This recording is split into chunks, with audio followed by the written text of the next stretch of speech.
Bismillahirrahmanirrahim.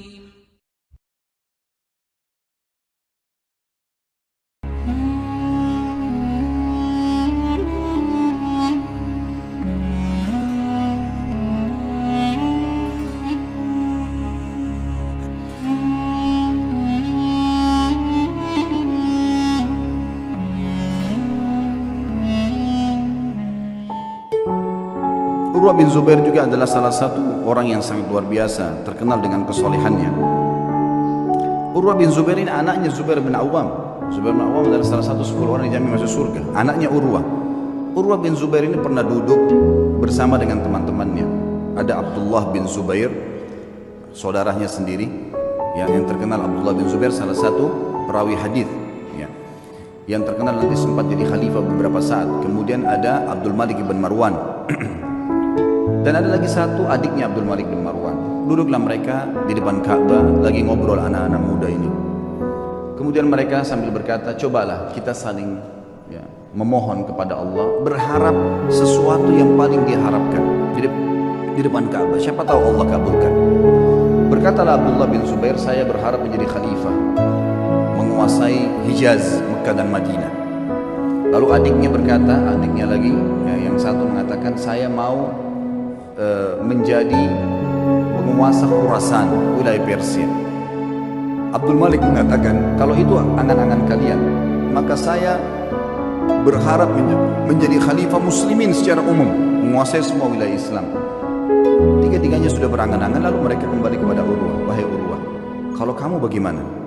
Kata Urwah, semua yang kalian harapkan duniawi, berharap menjadi khalifah, berharap menguasai ini dan seterusnya. Kalau saya berharap menjadi seorang alim ulama muslimin, mengajarkan mereka tentang halal haramnya sang pencipta Allah, dan saya berharap balasan darinya. Maka selesailah, bubarlah mereka. Ternyata subhanallah, angan-angan itu dikabulkan oleh Allah.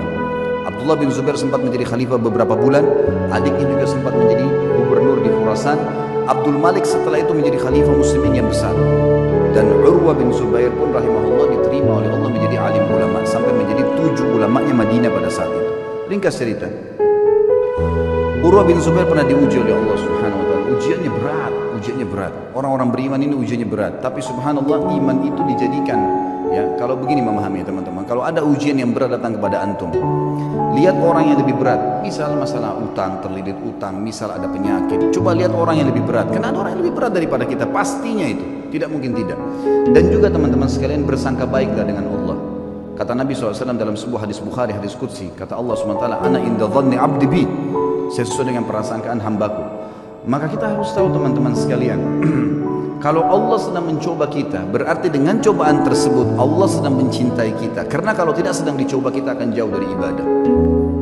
Orang kalau datang cobaan itu, sebenarnya dia makin dekat dengan Allah, dan umurnya makin pendek untuk menuju ke akhirat. Artinya makin pendek, tidak ada peluang untuk berbuat dosa lagi. Pendek dari sisi kemaksiatan, gitu kan? Dia tidak bisa berbuat dosa lagi karena tidak ada waktu. Antum kalau lagi sakit keras terus diajak ke diskotik, diajak pergi apa, diajak buat apa, nggak ada waktu. Orang yang buat dosa itu biasanya kalau banyak waktu, lihai-lihainya, lagi kosong, lagi nggak ada cobaan, lagi enak, mobil mewah, uang banyak, itu maksiat nanti. Allah dengan cintanya kepada hambanya, dengan kemahamurahannya mendatangkan cobaan supaya dia tetap begitu, biarin dia begitu, karena dia Allah tahu dengan begitu makin pendek umur untuk bermaksiat, tidak ada waktu bermaksiat, dan dia makin dekat dengan akhirat, dan itu pahalanya sudah cukup untuk memberikan derajatnya di surga sampai pada target. Seperti itulah. Maka nikmatin tuh cobaan, jangan terlalu banyak mengeluh. Coba nikmatin. Nanti akan kita sebutkan kisahnya. Urwah rahimahullah, beliau pernah mendatangi seorang khalifah, adiknya lagi Hisham, namanya Al-Walid ibn Abdul Malik. Al-Walid ibn Abdul Malik ini teman dekatnya dia. Jadi khalifah setelah kakaknya meninggal, kemudian diundanglah Urwah bin Zubair rahimahullah dari Madinah datang ke Irak, di Damaskus waktu itu. Dia bawa anak laki-lakinya, teman-teman sekalian. Anak laki-lakinya ini anak laki-laki yang sudah hafal Quran, umurnya sekitar 20 tahun, dibawa sama Urwah, dan ini mau dicetak jadi kadernya dia. Dan waktu itu kebetulan tidak ada anak laki-lakinya kecuali ini, satu orang. Dia punya 4 orang anak, 3-nya perempuan. Dia banggakan anaknya, dibawalah sama dia. Ringkas cerita, begitu memasuki istanahnya Al-Walid rahimahumullah, Kemudian anaknya berkata, ayah, saya ingin melihat kuda-kuda kerajaan, bisa nggak? Oh ya silahkan, kata ayahnya, saya akan bertemu dengan Amir Mu'minin, ngobrol, kamu silahkan lihat. Dia lihatlah. Lagi ngobrol nih, Urwah bin Zubair sama Khalifah Al-Walid lagi asyik ngobrol, tiba-tiba datang berita. Seorang pengawal masuk ketakutan, tiba-tiba memotong pembicaraan khalifah, dan ini adabnya pada saat itu, ada peraturan di kerajaan tidak boleh memotong pembicaraan khalifah kecuali penting sekali. Datang ketakutan dan akhirnya dia mengatakan, saya harus memotong pembicaraan anda. Kata Al-Walid, kenapa kamu? Ada apa memotong pembicaraan saya? Sahabat saya baru datang terus tiba-tiba dipotong. Ada penting, ada penyerangan musuh. Dia bilang, enggak Amir Mu'minin, ada penting tapi bukan penyerangan musuh. Anaknya Tuan Urwah mati tadi di kandang kuda, waktu dia lagi nonton kuda anda, kuda kerajaan. Saking asyiknya sampai kami sudah menahan tapi dia tetap mau mendekat. Ada satu ekor kuda mengangkat kakinya, menendang dadahnya, mati. Sekarang tergeletak mati. Kami bingung mau ngapain nih. Anaknya tadi satu-satunya laki-laki umur 20 tahun mati. Al-Walid kaget, ini yang tendang kudanya dia, mati di kerajaan dia. Tetap dia shock gitu kan, gak enak. Tapi subhanallah dia balik ke arah Urwah, Urwah senyum. Urwah senyum. Lalu Urwah mengatakan, inna lillahi wa inna ilaihi raji'un. Berikan jenazahnya biar saya yang urus. Dengan sangat tenang dia turun dari duduk tadi bersama khalifah, dia lihat jenazah anaknya, ditutup matanya, diuruslah jenazah sama dia, dimandikan. Kata perawi kisah ini, tidak ada setetes pun air mata jatuh dari matanya Urwah. Dia urus jenazahnya selesai. Kemudian dia bilang sama Walid, saya mau turunkan anak saya di kuburan sendiri. Baiklah, turun. Begitu turun, subhanallah, di kuburan. Dalam kisah ini dikatakan ada satu penyakit, teman-teman. Penyakit ini saya tidak tahu dalam bahasa Indonesia, tapi dalam bahasa Arab disebutkan gargarina namanya. Gargarina ini penyakit harus amputasi, nggak bisa enggak. Kalau kena itu biasa ada di jenis-jenis tanah tertentu. Jadi orang turun tidak pakai sendal di zaman dulu itu bisa kena, dan itu tidak ada obatnya zaman dulu. Harus dipotong. Dia membusuk tiba-tiba kakinya. Urwah rahimahullah begitu turun, taruh jenazah anaknya, begitu sudah keluar, pas keluar kakinya kena gargarina itu. Kena penyakit tiba-tiba membusuk. Ya, kalau kita mungkin bonyok gitu ya, sudah mulai menghitam tiba-tiba dalam sekejap. Lalu waktu Urwah mau jalan nggak bisa, dicek ada tabib, ada Walid datang situ, khalifah juga lihat, ini kenapa, dipanggil tabib, kata ini kena gargarina. Apa solusinya? Harus dipotong. Dalam waktu yang sama nih, anaknya baru mati ditendang kuda, dikubur pada saat itu, dia pun kena penyakit ini, harus potong kakinya.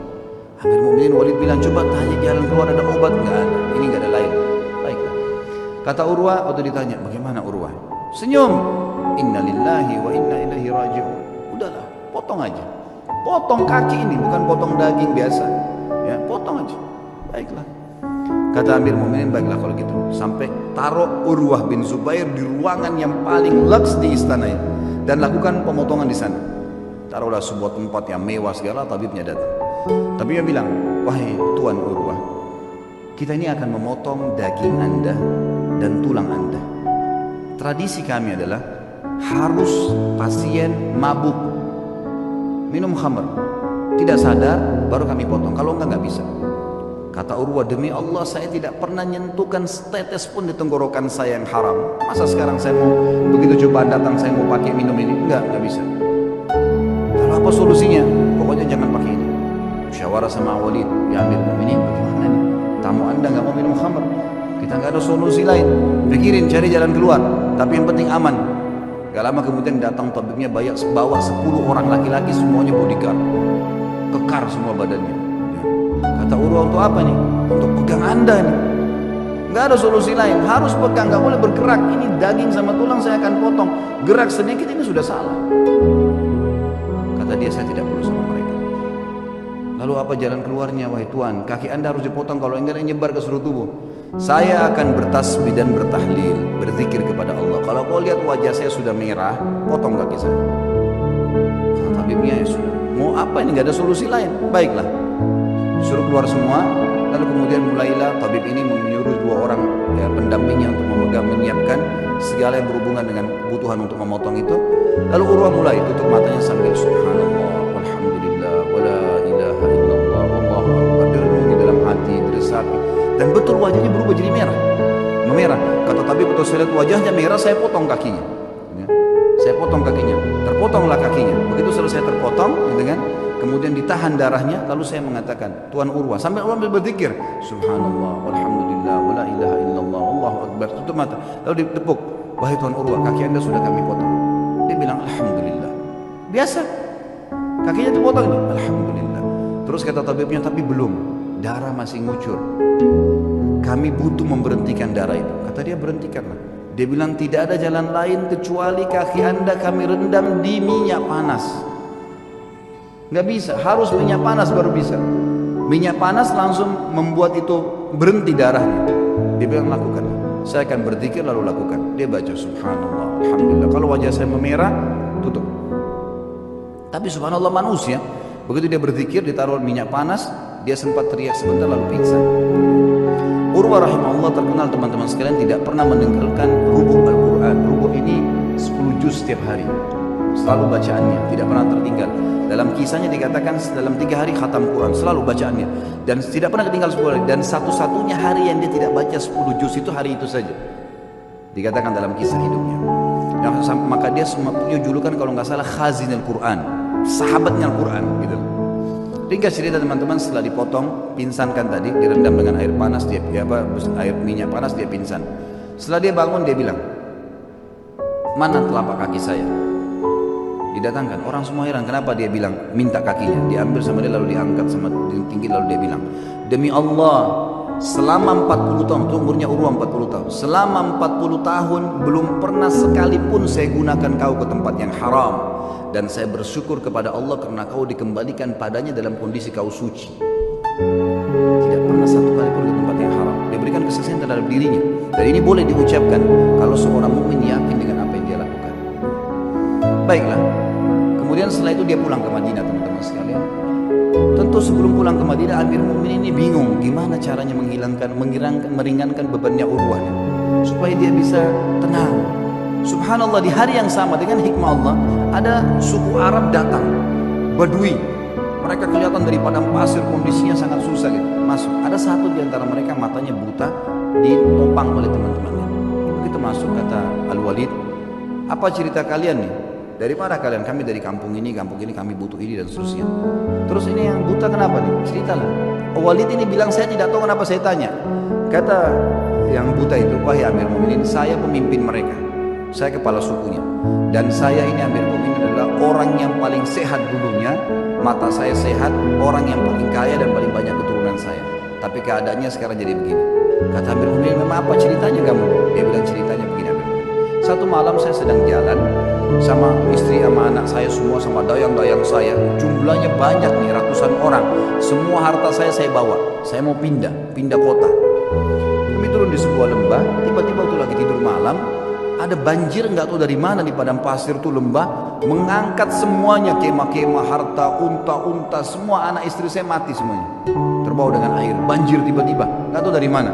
Ini kisah nyata, semuanya hilang. Dia bilang, saya pun menyelamatkan diri saya dengan bergelantung di sebuah pohon yang masih ada di situ. Saya pegang. Pada saat saya lagi pegang pohon itu, saya melihat air sudah hilang, gitu, sudah mulai reda. Tinggal ada satu ekor unta yang terikat di tali tadi, dan ada anak saya tergantung dengan bantal tidurnya itu di sebuah ranting pohon gitu. Maka saya pun turun melihat anak saya masih hidup, saya pun coba selamatkan dia. Saya biarkan anak saya itu, kemudian saya kembali ke unta tadi ingin membuka talinya. Waktu saya ingin membuka talinya, saya dengar anak saya menangis. Saya balik, ternyata leher anak saya, kepalanya sudah di mulut serigala. Dia bilang, saya balik mau kejar udah nggak bisa, anak saya sudah dibawa lari sama serigala itu. Maka saya coba mau selamatkan diri saya sendiri. Begitu saya balik ke arah unta ini mengangkat kakinya dan menendang ke mata saya sehingga saya buta.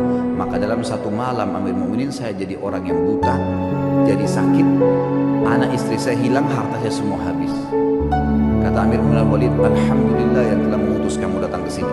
Berikan semua apa yang dia mau orang ini, penuhi semua kebutuhannya, dan bawa dia kepada Urwah, suruh ceritakan kisahnya. Diceritakan lagi saya untuk meredam. Ya ternyata di atas Urwah masih ada yang lebih berat gitu. Urwah berterima kasih pada Walid, kemudian dia pulang ke Madinah. Waktu pulang ke Madinah, orang-orang semua pada datang nih, sabarlah, beginilah, begitulah, dan seterusnya. Saya sebutkan dalam bahasa Arab ya.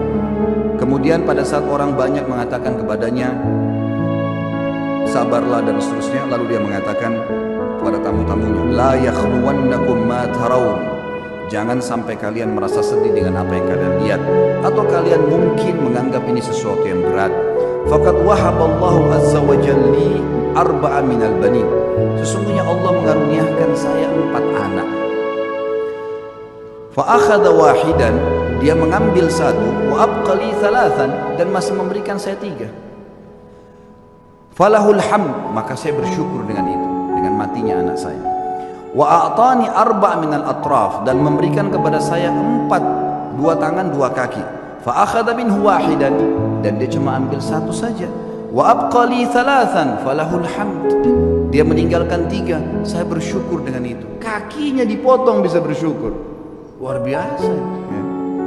Fa wallahi, demi Allah, dia bilang, dia motivasi dirinya dan juga motivasi kepada orang yang dengar. Lau akhadallahu minni qalila, kalau seandainya Allah mengambil sedikit dari saya, faqad abqali katsira, dia telah meninggalkan buat saya hal yang banyak. Fa in ibtalani marrah, kalau dia coba saya dengan 1 kali, faqad talama afani marrat, dan dia telah memaafkan saya dan menyelamatkan saya dalam banyak kejadian yang lain.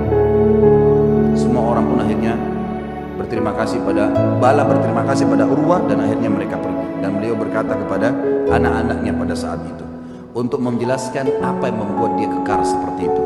Ya baniya, wahai anak-anakku, yang masih hidup ada 3 orang, ada istrinya, semua keluarganya masih ada. Ta'allamul ilm, belajarlah ilmu agama yang benar. Waktuhu haqqah, dan lowongkan waktu untuk itu, kasih haknya. Jangan cuma anggap remeh kapan ada waktu taklim, enggak. Lowongkan waktu, harus setiap hari dengar ilmu. Innakum in takunu sighara qaumin, kalau seandainya hari ini kalian menjadi orang yang kecil, fa'asallahu an yaj'alakum bil ilmi kubara'al qaum, maka satu waktu pasti Allah jadikan kalian orang yang besar karena ilmu itu.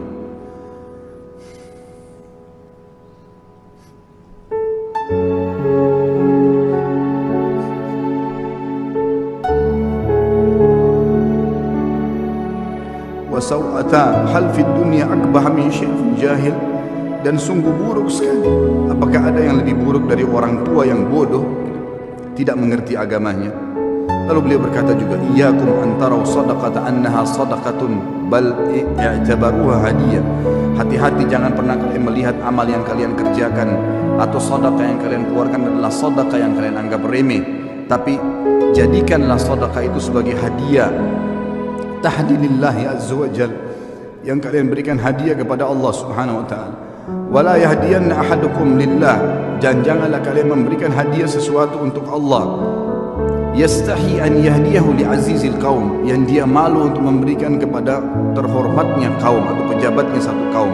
Fa inna Allah azza wa jalla azzu wa akramul kurama, karena Allah itu adalah zat yang paling pantas untuk dimuliakan, dan dia adalah zat yang paling layak dan paling pantas untuk memberikan balasan yang lebih mulia. Wa ahqu an takhtaru li hadiyatikum, dan yang paling pantas kalian berikan hadiah yang terbaik dari kalian.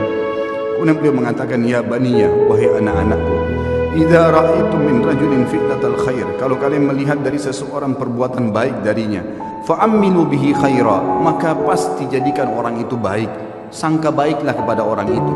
Wa in kana fi nadarin nasi rajulus su, walaupun dia di mata orang dianggap buruk, fa innalaha akhwatun amsalihha, karena perbuatan baiknya itu pasti punya saudara-saudara kebaikan yang lain.